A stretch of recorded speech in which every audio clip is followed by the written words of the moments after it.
I'm Denise Galoni. Welcome to today's episode of Empowering You. My guest today is Chris Ward. Chris is an author, podcaster, coach, speaker, and a team building and systems strategist. Chris is creating a movement where your business supports your life instead of consuming it. She's going to pass on some great information to help you get some of your time back and some of your hours back in your day.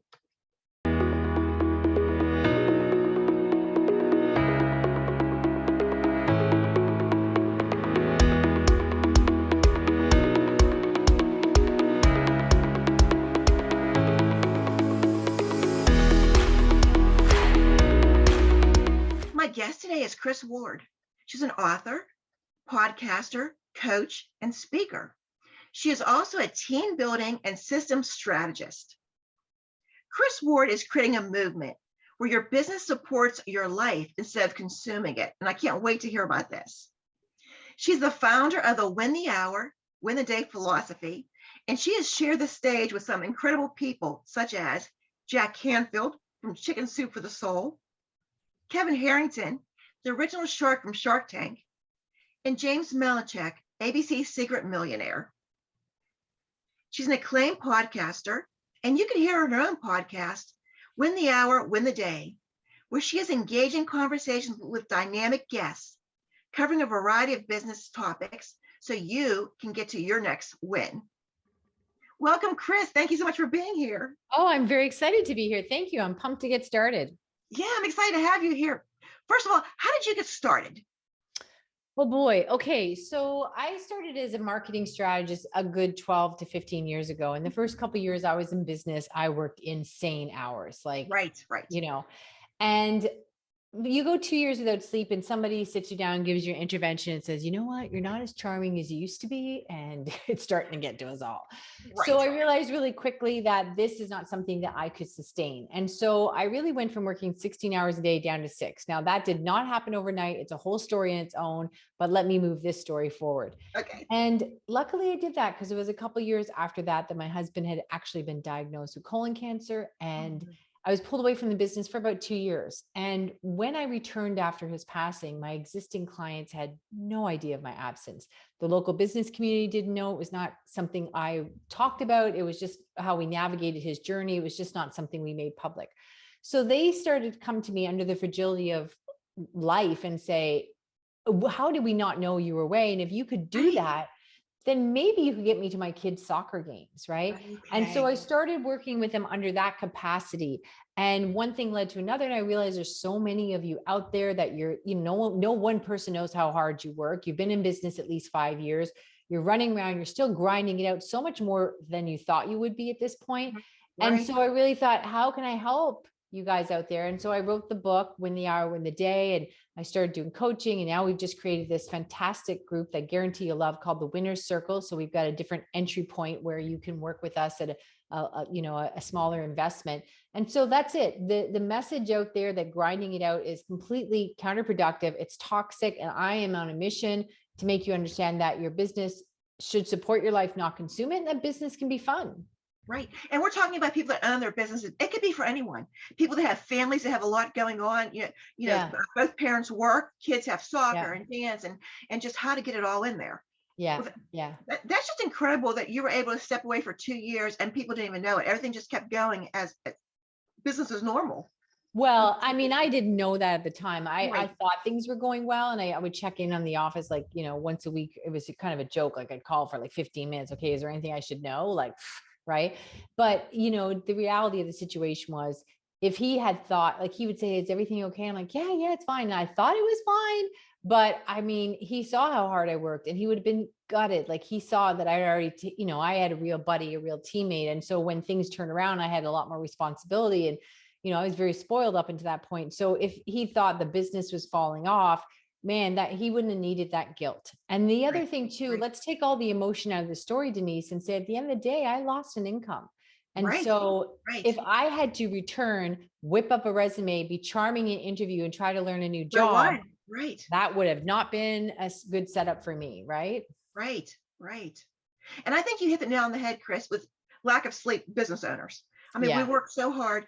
Some of us work full-time jobs and do our business at night. So we work 8 hours, 10 hours, and we work in business at night. We get very little sleep. Back in the morning, it's the same thing. So that's Yeah. just awesome though, win the hour, win the day. And I know you have a podcast. So when did that start and how did that start? Somebody talked me into it. I was told a lot of the times I was a very good guest, and I just thought, a lot of people they're lovely and they're being nice and all that stuff. And so finally somebody talked me into, they said, you're such a good guest, you should have a show. And so I thought, okay, well, I want it to be about general business because I don't want this to be people confuse productivity or efficiency or team building and scaling is like, oh, you're organized. And so I like, what do I need to listen to that for? It's almost like listening to somebody about fitness who's already fit, like, Right. whatever. Right. So I wanted to be more general and help people. And really, I looked at it as a business tactic. So I looked at two things. Either if it was set up properly, people would come through that I would frankly get some free coaching and learn smart things from, Right. or they would be potential clients that got to know me. Right. So they talked me into that. And then I realized it wasn't that I was such a great guest. I realized there was a lot of bad guests out there. So then I learned when I had my own show. Oh, I get it now. And they thought I was so great. You could be really smart, but not interesting. So, Right. so yeah, the podcast Hard to started. interview people. Right. Yeah. So the podcast started about 2.5 years ago now. Okay. So if I ask you, Chris, Yeah. so what are the top, I don't want to say top issues that you see, but what are some common factors that you see that people are just losing productivity, not just productivity, but just everything in general? What can people focus on if they want to improve? Someone watching today, whether they're a business owner or this family is trying to make things, what can they focus on? Give me like the top, like one or two things they could start. Yeah. So I think, first of all, productivity just sounds like you're going to go faster, harder, and stronger. And Smarter, I should say. Work smarter. Right. Yeah. But no, when I say that to you, I'm not picking on you. Everybody uses that word productivity. And that's the word to key in. Right. So, and that's the word I would use because I want people to find me when I'm talking about productivity. And so what I look at though is energy management versus productivity. I like because that. Then you think, oh, I got to get more done. So what I would say is you want to look at your energy management. So what happens is a couple of things. First of all, you run around and you try to outrun the clock. And that's what I did for years. I'm a recovering rushaholic. Right. And so what I would say to you is you have to have things purposeful on your calendar. And so break them into 1 hour blocks because it's kind of like your bank account. Like, let's say so many people don't actually put on their calendar things they need to do. Right. Things that they do every day. They just put outside appointments. Like I got to get to the dentist or I have a meeting with this person outside the organization, whatever. But they don't put their own work on the calendar. And that's like saying, yeah, but Chris, I do it every day. I check my emails, no big deal. And that's like saying, well, your car payment comes out every month, but you're not counting that bill, but the money's gone. Right. And so your calendar is your time bank account. So a big mistake people make is they dive into the workday, whether it's you own your own business, or you work for somebody else, or you're at, whatever, wherever you are. And what happens is you might think that you have 7 hours, but you may only have 4, given that you have stuff you do every day. Right. So yeah, so that's one of the big mistakes that people make. Yeah. Well, even talking about a full-time job, 8 hours, you don't work 8 hours. You have an hour lunch in there and you may take, 2 15-minute breaks and you may have to do this that's all time away. When you're thinking, oh, I have 8 hours, I didn't get anything done. You really have about 6 hours, like you said. Yeah, 100%.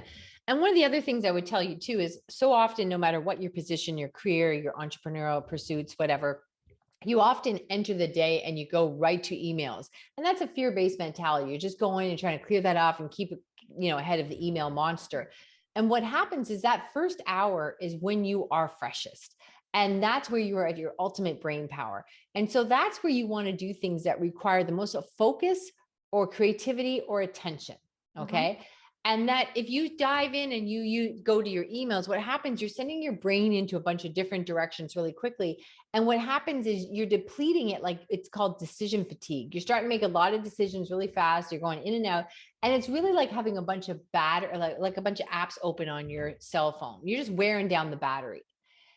And also there's a thing called attention residue. So if you could imagine taking some shaving cream, and I've done this in a video, and spray it on the wall and then wipe it off, and you've got this shaving cream left behind, a significant amount, that's attention residue. So imagine if you go into a subject and check an email and then you go back to something you're working on, you didn't come back with everything. You let the little sticky tentacles get left behind. So you start burning your brain power, your energy down, your battery power, because you're dealing with all this decision fatigue and attention residue. That's a really good point. And two, when you look at something, your focus is split. So even I'm just gonna take a quick look at these emails, and you don't. You end up click on the email, see what it is, and then I'll get back to later. But it's still in the back of your mind. You're still doing something else. It's really hard to multitask. I don't care what people say. For me, it's very hard to multitask like that. Well, I say multitasking is doing two things at the same time poorly. So you cannot actually multitask. That was something that was invented when we had computers. There was a forefront of information and there's stuff going on in the background. That word wasn't invented until we had the advent of computers. But it's really like take a flashlight, and you can't shine a flashlight on two spots at the same time. You can do one at a time. Right. So I mentioned that you're a podcaster. Yeah. And how long have you had the podcast? 2.5 years. 2.5 years. Okay. You're also an author. We see your beautiful book sitting right there. And that's such an attention grabber when you win the hour, win the day. And when did the book come out, Chris? You know what? Time is marching on now. I hate to say it because I really feel like I should be on my next book by now, but I think it's been about 3 years now. Okay. So the book came first, then the podcast? Oh, yes, for sure. Yeah. Book came first, then the podcast. Okay. Did you find it difficult writing a book, balancing a business and life in general? Well, I had to use, this is hilarious. I had to use my tactics that I was writing about in the book to write the book. Right. And there were a few points where I felt like saying, I said to Evan on my team, listen, if anything happens to me, finish this gosh darn book, because you do think, oh my heavens, right? Like this has got to get out. And so what I would say is, what I did is just what I talked about. I did two things. First of all, I worked backwards, and I'll explain that to you in a moment, but I did the book, the first thing every morning for an hour, because that was when I was freshest and that required the most attention and the most focus. Right. So I did that. The other thing I did is what I call working backwards. So working backwards is, we all do this. Maybe you have to be the dentist Thursday at 11 and you think, okay, that's an hour away. And all of a sudden, and then you got to do this and then work out. And all of a sudden you realize with the math, you have to get up at 7 to be at the dentist at 11. Right. So you work backwards. So what I did was I was connecting with my editor, and I wanted this particular person to edit the book. And in order to get that done, she needed it by June. So then I worked backwards and I figured out, well, if I wrote Monday to Friday, I'd have to write 5 pages per day. And that kept it really clear to me, because in the past, like so many people, I would have been like, okay, I work on my book today. Oh, I'm a little tired. It was really busy. I got that phone call. I'm not feeling it. I have a block. Right. Yeah. So then you'd say, you know what? Tomorrow's going to be different. The pages are going to fly off tomorrow. It's going to be amazing. Mm-hmm. But what happened to me was it would sober me up, because I'd realize, you know what? If I don't have 5 pages in me today, I'm not likely to have 10 in me tomorrow. Right. So that kept me on track because I had worked backwards. So I used the techniques in the book to write the book. And therefore it was not something that I, talked about for 5 years. There's a saying, kind of morbid, that you go to a graveyard and everybody in there has a book inside them, but they just didn't get to it. Right.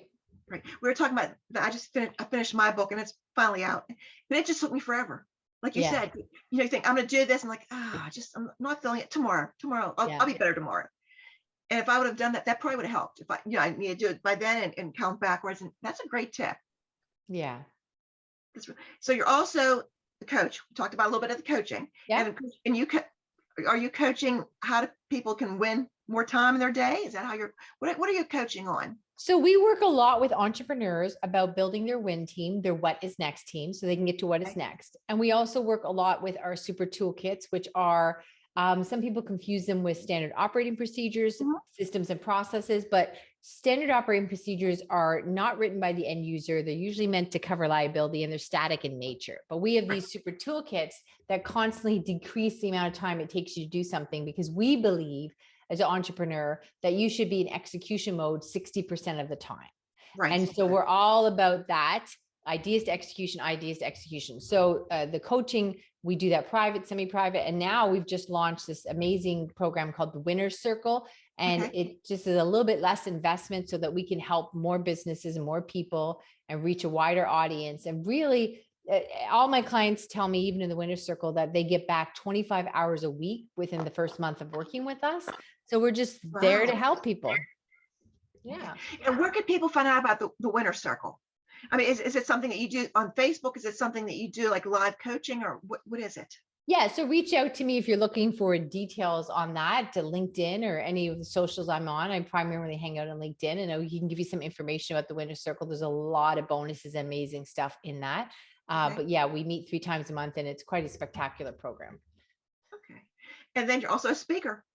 I am. I'm speaking right now. I'm talking. Here we go. You are speaking right now. You are. And I always tell people always, when I say I'm a speaker, they say, "Oh, well, I couldn't do that." I'm like, "You do it all the time. You just don't, you know, speaking. You are speaking." Yeah. But I mentioned some of the people that you shared the stage with, you know, Jack Canfield, Kevin Harrington, James Belichick, Joe Theismann, so amazing people. So what's it like for you getting in front of people and giving them your knowledge and sharing things and just seeing that light bulb go off when you're speaking to people? That's my favorite part about speaking.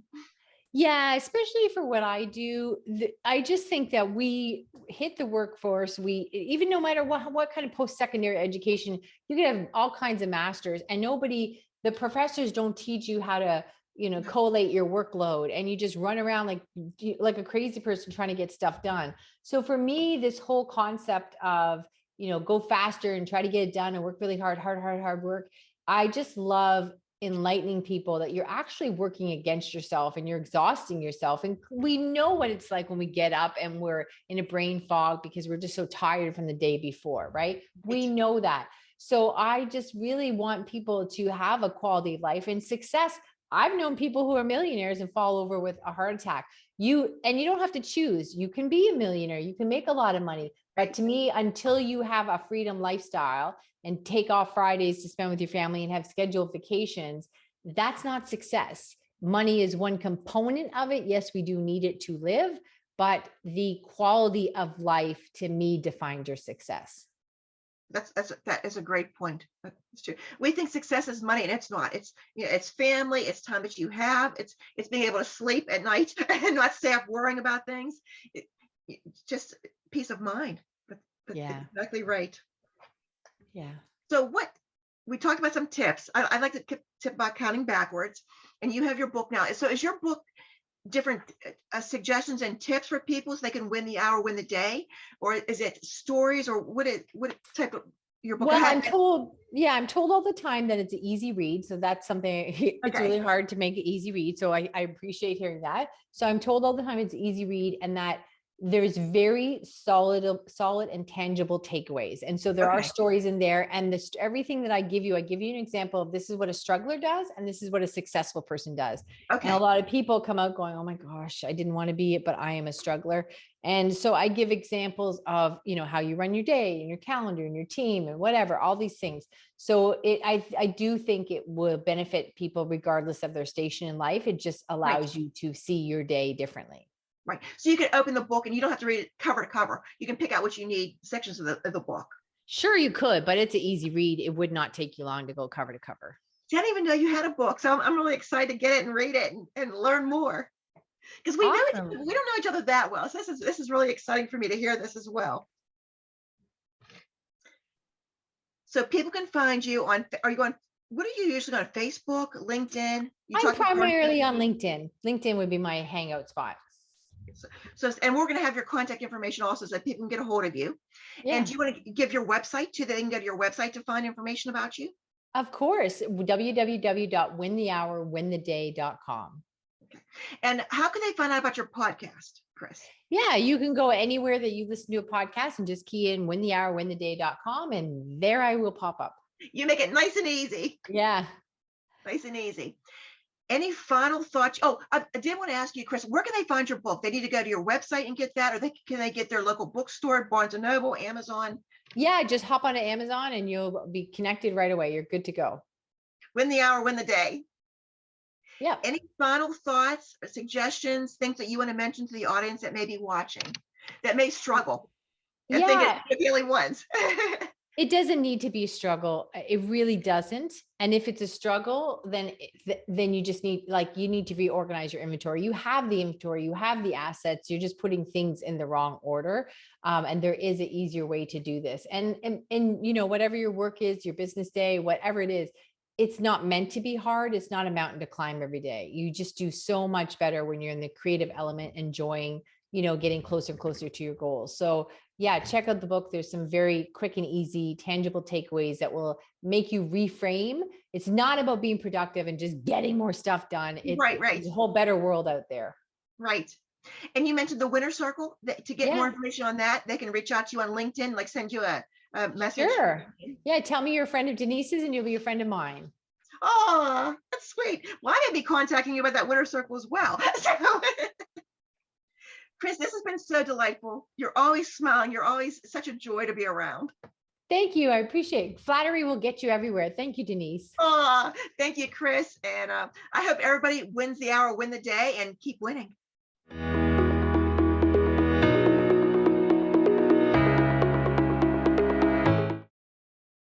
Thank you for watching today's episode of Empowering You. I'd like to thank my guest, Chris Ward. Chris gave you some awesome advice and tips on how to win the hour, win the day, and her philosophy to help you.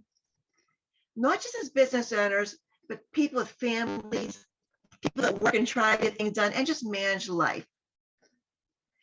Thank you for watching and see you next time.